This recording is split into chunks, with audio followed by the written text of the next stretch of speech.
वर्णिवेशरमणीयदर्शनम्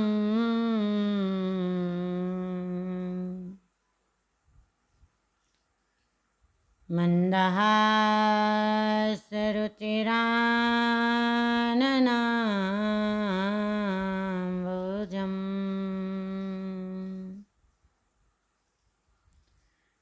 पूजितं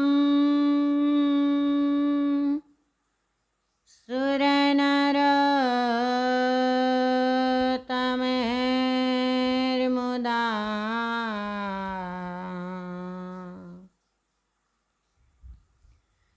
धर्मनन्दनमहं विचिन्तये।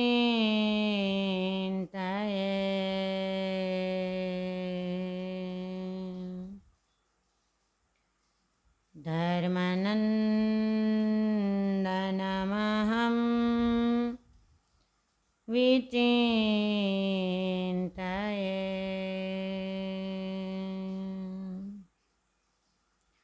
ॐ अवतारिणे श्री स्वामिनारायणाय नमो नमः।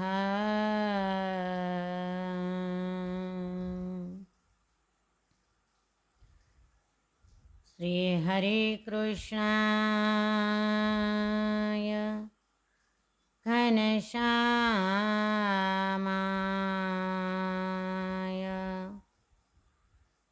नीलकण्ठाय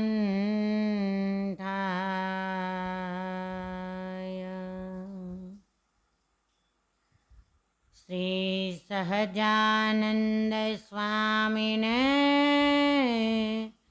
नमो नमः।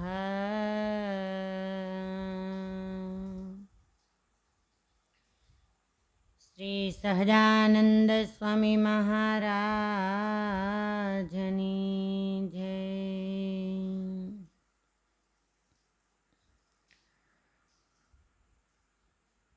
परमात्मानी જ્યારે પૂર્ણ કૃપા થાય ત્યારે જીવાત્માને પરમાત્માના જે જીવન ચરિત્ર છે એ સાંભળવાની ઉત્કંઠા જાગતી હોય છે.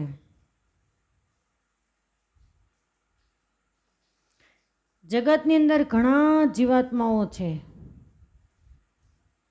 ઘણાની પાસે સમય પણ છે, પરંતુ સદભાગી એ જીવાત્મા છે કે જેને પરમાત્માના લીલા ચરિત્ર રૂપી કથામૃત સાંભળવાની ઉત્કંઠા જાગે છે.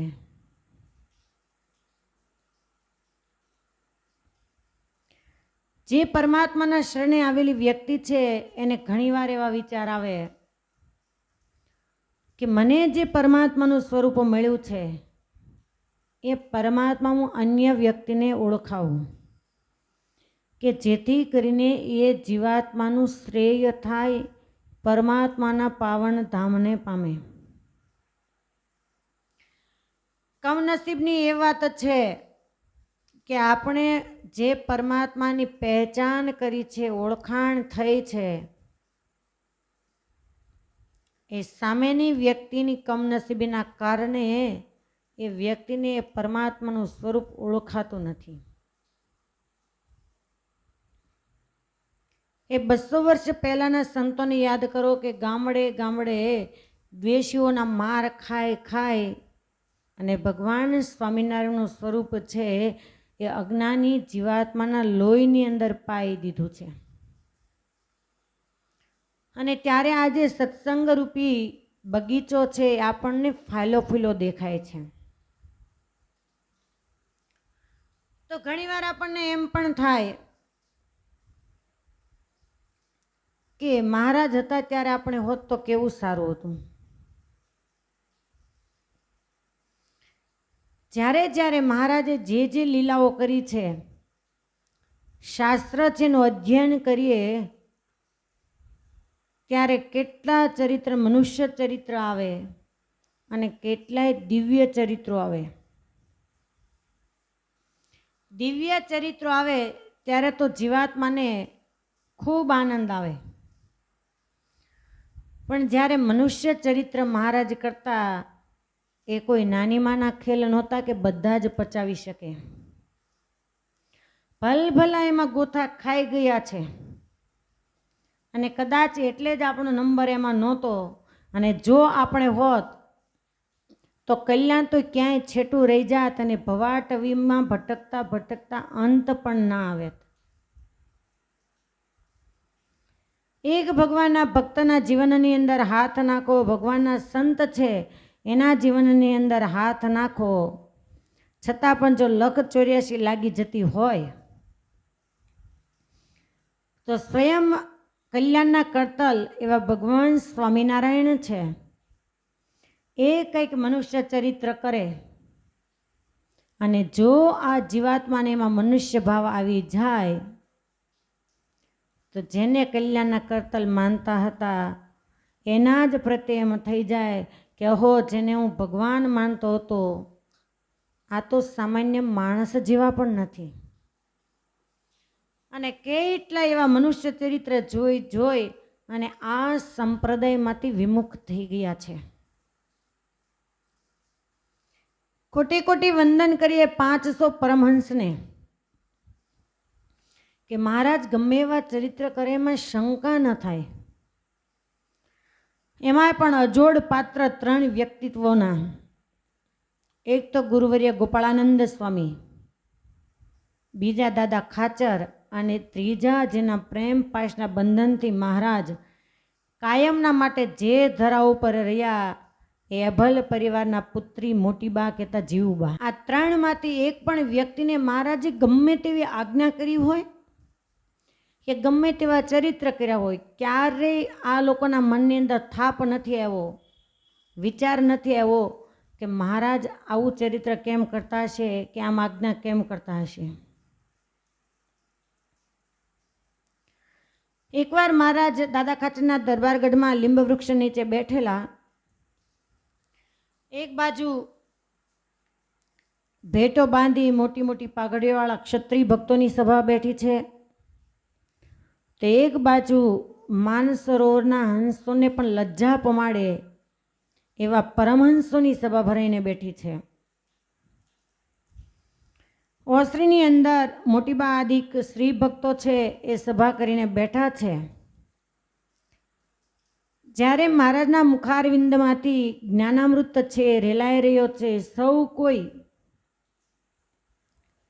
મનની વિચારધારાઓ છે એને મહારાજની મૂર્તિમાં જોડી અને જ્ઞાનામૃતનું પાન કરી રહ્યા છે. એ અરસામાં મહારાજને વળી અચાનક શું સૂઝ્યું એટલે 500 પરમહંસની લાઈનમાં બેઠેલા બ્રહ્માનંદ સ્વામીને કહે છે કે સ્વામી, અમને એક વિચાર આવે છે.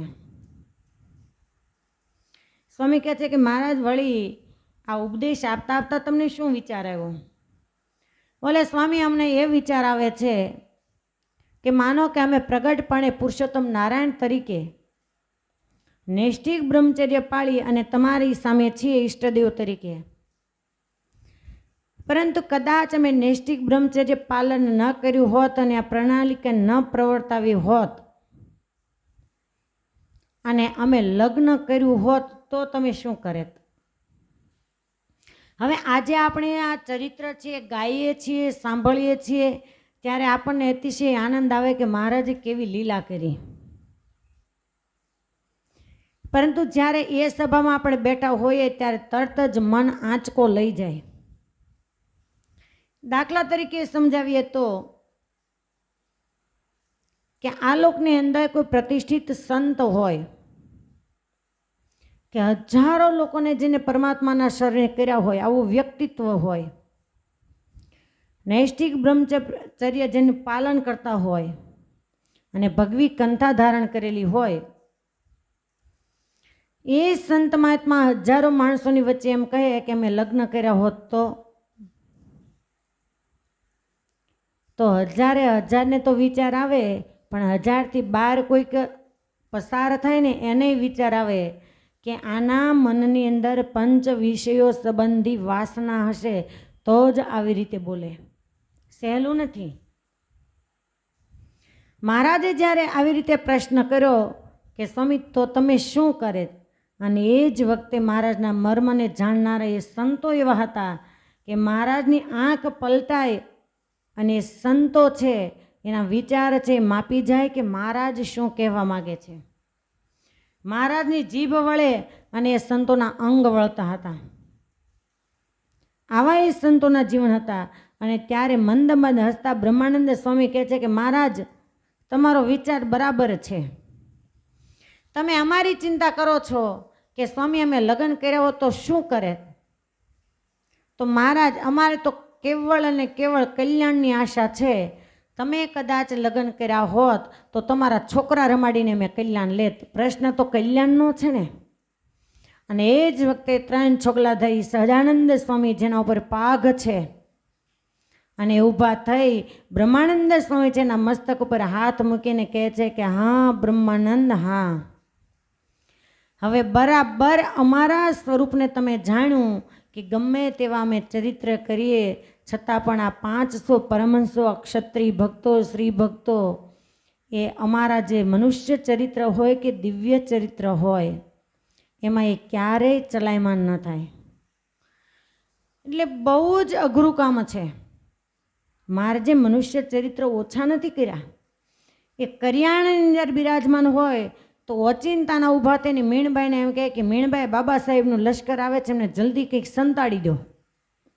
હવે ઓલા મીણબાઈએ માંડ માંડ આખા ગામના શ્રી ભક્તોને ભેગા કર્યા કે હાલો હું જે ભગવાન સ્વામિનારાયણને માનું છું, પૂજું છું, ઈષ્ટદેવ તરીકે વંદન કરું છું, એ ભગવાન છે, એ બધાને ભેગા કર્યા અને આમણે આ લીલા માંડી. અને ત્યારે વંદન કરીએ મીણબાઈને પણ. મીણબાઈ મહારાજને કહે છે કે મહારાજ તમને બીક લાગે છે ને, હાલો ઓરડાની અંદર હું તમને સંતાડી દઉં. એમ કહી બાવડું પકડીને ઓરડામાં જઈને પછી જે મહારાજને ગગલાવ્યા કે મહારાજ કાચા હાંડલા ફોડી નાખ્યા, પાકવા તો દેવું તું. કે મહારાજ કે શું થયું? કે છે મહારાજ મેં માંડ માંડ આખા ગામના શ્રી ભક્તો છે એને ભેગા કર્યા કે આ ભગવાન સ્વામિનારાયણ છે ને ભગવાન છે, એ બધાની સભા કરી ત્યારે તમે આ મનુષ્ય લીલા આદરી. મહારાજ કે એવું થયું? તો બોલે એ જ થયું. તો મહારાજ કે બધા જતા રહ્યા કે બેઠા છે? મીણબાઈ કે કોઈ ગયા ને કોઈ બેઠા ને કોઈ જવાની તૈયારી છે. મહારાજ કે એમ છે ને. એમ કરતાં જે હાંકોટો મારીને બહાર આવ્યા તે મીણબાઈના દરબારગઢની અંદર લીમડાનું વૃક્ષ હતું એના ઉપર ચડીને કહે છે કે મીણબાઈ ક્યાં ગયો બાબો સાહેબ, આવે અમારી સામે. ત્યારે પહેલાં ગામના જે શ્રી ભક્તો હતા એને થયું કે ઘડીકમાં મનુષ્ય ચરિત્ર, ઘડીકમાં દિવ્ય ચરિત્ર. અને એ જ વખતે મહારાજે પોતાના સ્વસ્વરૂપનું એવું દર્શન આપ્યું કે જે આવનારા હતા એ તમામ શ્રી ભક્તો છે એના મનની અંદર એવી પ્રતીતિ થઈ કે નહીં આ ભગવાન સ્વામિનારાયણ ખરેખર ભગવાન છે. એટલે ભગવાનના સ્વરૂપની અંદર જે દિવ્ય ભાવ રાખો ને એ અતિ કઠણ વાત હતી. એ વખતે જે આંબા શેઠ છે એનું નામ લઈએ અને આપણા પાપ નાશ પામી જાય, બળીને રાખ થઈ જાય. અને કેવું દ્રઢ નિયમ કે મહારાજને દાતણ કરાવ્યા પછી જ પોતાને અનાજ પાણી લેવું. તો તમે વિચાર કરો કે કેટલા વાગે ઉઠતા હશે અને ક્યારે ગઢપુર આવતા હશે. સવારમાં જાગીને નાહી ધોઈ પરવારી પૂજાપાઠ બધું કરી અને જ્યારે દાતણ લઈ અને ગઢપુર પહોંચે, રોજ જે ચાલીને આવવાનું તમે વિચાર કરો તો એ જાગતા ક્યારે છે ને સૂતા ક્યારે છે. આપણે તો શનિવાર સુધી છોકરાઓ સ્કૂલે જવાના હોય એટલે સરકાર અને સ્કૂલને આધીને થઈ અને માતાજી વહેલા ઉઠતા હોય છોકરાઓના કારણે. રવિવાર આવે ને એટલે બધાયના ઘરે રૂટ બદલાઈ જાય રવિવારે ઉઠવાનો. કેમ? તો કે છોકરાઓને રજા છે, સ્કૂલે નથી જવાનું. તો આંબા શેઠનું તો આજીવન નિયમ 360 દિવસ કે ટાઈમ ટુ ટાઈમ ભગવાન સ્વામિનારાયણ છે એ અક્ષર ઓરડીની અંદર પોઢ્યા હોય. નંદ સંતો પ્રેમાનંદ સ્વામી, બ્રહ્માનંદ સ્વામી, મહાનુભાવાનંદ સ્વામી, જ્ઞાન સ્વરૂપાનંદ સ્વામી એ આદિ કે સારંગી, સરોદા, તબલા, ઝાંઝ, મૃદંગ લઈ અને પ્રભાત્યાના પદ બોલતા હોય. એ પ્રભાત્યાના પદ પૂર્ણ થાય, મહારાજ આળસ મરડીને બેઠા થાય અને આંબા શેઠ છે એ દાંતણ લઈને હાજર થાય. આંબા શેઠનું જ દાંતણ ભગવાન સ્વામિનારાયણ કરે ને એનું સવાર પડે. એક દિવસનો સમય, પંચાળાના ઝીણાભાઈ છે એમના બેન અદીબા એ ગઢપુર આવેલા. અને આપણે જાણીએ છીએ કે પંચાળામાં મહારાજે જ્યારે મનુષ્ય ચરિત્ર કર્યું હતું, આગળ આપણે વાત કરીશું, કે ત્યારે મહારાજે કહ્યું કે અમારે પરણવું છે. તો કે કન્યા ક્યાં છે? ત્યારે બોલે કે આદિબા છે ને. ત્યારથી આદિબા છે એના મનની અંદર એમ સંકલ્પ કે સ્વયં પ્રગટ પુરુષોત્તમ નારાયણે મારો હાથ માગ્યો. અદીબા છે ગઢપુર દર્શને આવેલા અને વાસુદેવ નારાયણનો ઓરડો, એના જે પગથિયા છે એના ચોકમાં બરાબર પગથિયાને અડકીને અદીબા છે ઊભા છે. ભગવાન સ્વામિનારાયણને વાસુદેવ નારાયણના ઓરડામાંથી બહાર આવવું, ઓસરીમાં થઈ અને મહારાજ જેવા પગથિયા નીચે ઉતરવા ગયા. એ જ વખતે મહારાજે અદીબાનો સંકલ્પ પૂર્ણ કરવા માટે અદીબાના ખભા ઉપર હાથ મૂકી અને પ્રગટ પુરુષોત્તમ નારાયણ છે એને નીચે ઉતરવું. મહારાજને નીચે ઉતરવું, સામેથી આંબા શેઠ છે એને દરબારગઢની અંદર આવવું. અને જેવું દ્રશ્ય આંબા શેઠે પોતાની નજર સામે જોયું, કેમ કે મહારાજ અને અદીબા છે બંનેની ઉંમર સરખી હતી. આંબા શેઠને એમ થયું કે ઓહો, મહારાજે પરસ્ત્રીના ખભા ઉપર હાથ મૂક્યો, ત્યાંથી જ દાંતણ લઈને પાછા જતા રહ્યા. તમે વિચાર કરો. તો આપણે આપણું વિચારવાનું કે આપણે ચાલીએ. પાછા વળી ગયા, દાંતણ બધું બંધ થઈ ગયું કે આને ભગવાન કેમ માનવા. મહારાજને એમ થયું કે હાથી ખૂટી ગયો. મુક્તાનંદ સ્વામીને અક્ષરવરડીમાં મહારાજ બોલાવીને કહે છે કે સ્વામી હાથી ખૂટ્યો છે, અને હાથી જ્યારે ખૂટે ને ત્યારે એને કાઢવા માટે હાથીએ જ જવું પડે. મુક્તાનંદ સ્વામી કહે છે કે મહારાજ તમે મર્મ ભરેલા શબ્દ બોલો છો, હું કંઈ સમજ્યો નહીં. મહારાજ કહે છે કે સ્વામી આજે અમારું મનુષ્ય ચરિત્ર જોઈ અને આંબા શેઠ છે એનું મન ચલાયમાન થઈ ગયું છે, એ સત્સંગમાંથી પડી જશે તો એના જીવનું બગડી જશે, માટે એને સમજાવવા માટે તમારે જ જવું પડશે. સ્વામી કહે છે કે કાંઈ વાંધો નહીં મહારાજને. મહારાજની આજ્ઞા લઈ અને મુક્તાનંદ સ્વામી છે ગઢાળી ગામ આવ્યા. સ્વામી પ્રત્યે, સંતો પ્રત્યે ખૂબ આદર ભાવ આંબા શેઠને હતો. અને એમાંય સ્વામીને જોયા, બોલાય કે અરે ગુરુ મહારાજ પધારો પધારો. નીચે સ્ત્રીઓની અવર જવર હોય એટલે આંબા શેઠ કહે છે કે સ્વામી એક કામ કરીએ, આપણે ઉપરની મેળીએ જતા રહીએ એટલે શાંતિથી મહારાજના લીલા ચરિત્ર પાછા સાંભળીએ. મનની વૃત્તિ ચલાયમાન થાય, જેનામાં મનુષ્ય ભાવ આવ્યો છતાં પણ એ જ સ્વરૂપની પાસે ઉઠીને પૂજા પેટીની અંદર મૂર્તિનું જ અર્ચન, પૂજન વગેરે કરવાનું, એ જ ભગવાનના સ્વરૂપનું પૂજન કરવાનું, એ જ ભગવાનના સ્વરૂપના નામની માળા ફેરવવાની, એ જ સ્વરૂપને અંતરાત્મામાં ધારવાનું. કેવળ અને કેવળ મનની વૃત્તિથી મનુષ્ય ભાવ આવી ગયો. અંતરની અંદર તો એમ જ મનાય કે આ મારા ઈષ્ટદેવ છે. દાદર ચડે છે ને એ જ વખતે નાના છોકરાઓને રમવાની ઢીંગલી, પેલી કપડાની ઢીંગલીઓ આવતી હતી. અત્યારે તમારે પેલી ચાવી વાળીને રિમોટ વાળી માંડી આવવા. ત્યારે નાના નકામા કપડાં હોય એની બહેનો ઢીંગલીઓ બનાવે. હવે એ ઢીંગલું છે દાદર સાથે લટકતું હતું. એટલે સ્વામી છે ચડવા ગયા ત્યારે સ્વામીની દ્રષ્ટિએ પેલી ઢીંગલી છે દેખાણી. એટલે સહેજ સ્વામીએ પોતાનો જે ધોતિયાનો છેડો છે એને સંકોર્યો અને પછી દાદર ચડ્યા. અને આ દ્રશ્ય આંબા શેઠે જોયું એટલે આંબા શેઠ કહે છે કે સ્વામી એ તો કાંઈ નહીં, ગાભાની ઢીંગલી છે. સ્વામી કહે છે કે બસ ભગત, હું પણ તમને એ જ કહેવા આવ્યો છું. આંબા શેઠ કાંઈ સમજ્યા નહીં. ઉપર જઈ થોડી વાર બેઠા ત્યારે સ્વામી કહે છે કે ભગત તમે શું બોલ્યા? હું દાદર ચડતો ત્યારે કહે છે કે સ્વામી તમે ધોતિયાનો છેડો છે સંકોર્યો તો એ ઢીંગલીમાં ક્યાં જીવ છે? એ તો ગાભાની છે. અને ત્યારે મુક્તાનંદ સ્વામી કહે છે કે ભગત, તમે મહારાજનું મનુષ્ય ચરિત્ર જોઈ અને ચલાયમાન થઈ ગયા. શેઠ, જેને પ્રગટ પુરુષોત્તમ નારાયણ તમે જાણો છો, અનંત કોટી બ્રહ્માંડના અધીશ્વર જે છે, જેના ભ્રકુટીના વિલાસની અંદર અનંત કોટી બ્રહ્માંડો છે, એ લીન થાય અને અનંત કોટી બ્રહ્માંડો છે એ ઉદયને પામે. એ જ પરમાત્માના સ્વરૂપમાં તમને મનુષ્ય ભાવ કેમ આવ્યો? અને યાદ રાખો શેઠ, આપણી દ્રષ્ટિએ જેમ ગાભાની ઢીંગલી છે ને, એમ પુરુષોત્તમ નારાયણની દ્રષ્ટિએ આ જગતના જીવ બધા ગાભા જેવા જ છે. એ જ્યારે આપણને હલાવે ચલાવે છે ને ભગત, ત્યારે આપણે હાલીએ ચાલીએ છીએ. એની જો ઈચ્છા ન હોય તો આ પંચ ભૌતિક દેહમાંથી પંખીરૂપી જે પ્રાણ પંખેરું છે એને ઉડતા વાર નથી લાગતી. તમે એ તો વિચાર કરો કે તમારી નિષ્ઠાને કોટી કોટી વંદન કરવા પડે, તમારા નિયમને કોટી કોટી વંદન કરવા પડે, કે જેમે સંત મહાત્માઓ ન કરી શકે એ નિયમ તમે સારધાર પાળ્યું. અને એવા નિષ્ઠાવાન શેઠ ભક્તરાજ બની અને તમે આજ એ મહારાજનું ચરિત્ર જોઈ અને ચલાયમાન થઈ ગયા. અને ત્યારે આંબા શેઠ છે એને પોતાની ભૂલ સમજાય.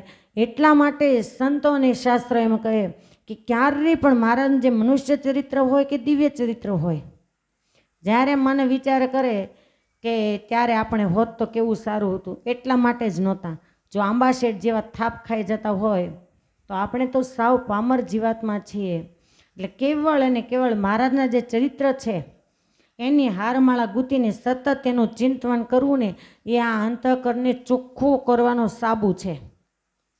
એટલે સવિશેષ કથામૃત સાંભળવાની અને પરમાત્માના લીલા ચરિત્ર છે ને ચિંતન કરવાની ટેવ પાડવી. આટલું જ કરીને કરવાનું છે. અસ્તુ. જય સ્વામિનારાયણ.